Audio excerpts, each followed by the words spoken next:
हुकूमत और इत्तेहादियों में दूरियां बढ़ने लगीं। नाकाम पॉलिसियों पर अहम इत्तेहादी पीपल्स पार्टी की सफ़ों से भी आवाज़ें उठने लगीं। रुकने असम्बली अब्दुल कादिर मंदोखेल ने इसहाक डार, राना सनाउल्लाह, मरियम नवाज को हदफ तनकीद बना दिया। निजी टीवी को इंटरव्यू में एटमी असासों से मुतालिक इसहाक डार के बयान की तहकीकात का मुतालबा कर दिया। बोले, हुकूमत नाकाम है तो मरियम नवाज भी जिम्मेदार हैं। PTI पर पाबंदी के बजाय सियासी मैदान में मुकाबला किया जाए। वज़ारत दाखिला और खजाना किसी और इत्तेहादी को दी जाए।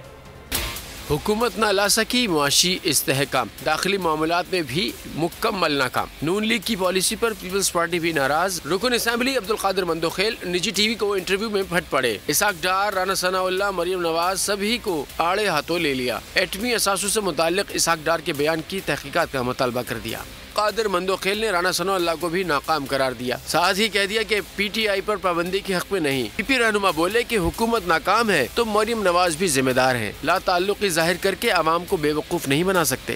कादिर को PP के लिए फायदेमंद करार दे दिया। कहा, हम तो आगे बढ़ रहे हैं, जरदारी बीमारी के बावजूद राब्ते कर रहे हैं। तो नजर आ रहा है सामने लिखा हुआ है जुल्म मिटने के लिए दो चीजों से मिटेगा भाई। एक, अदल की कुर्सी पे जो लोग बैठते हैं ना, वो अदल के हिसाब से फैसले करने लगे।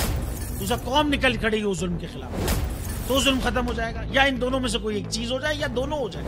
अगर 420 का मुकदमा था, उस वक्त अदलिया में जो लोग बैठे हुए केस देख रहे थे, वो पूछते ना, यार चीट हुआ कौन है?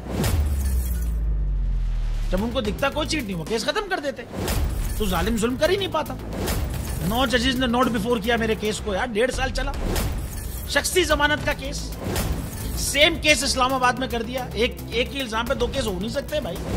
मतलब 60 दिन का वक्त होता है। 102 दिन के बाद मैं जीत गया, केस बरी हो गया।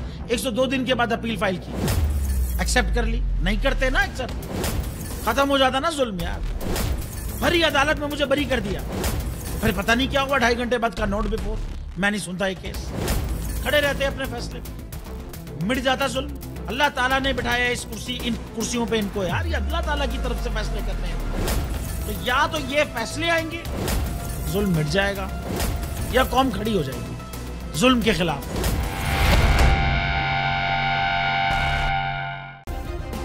सब्सक्राइब करें और बेल दबाएं ताकि कोई खबर रह न जाए।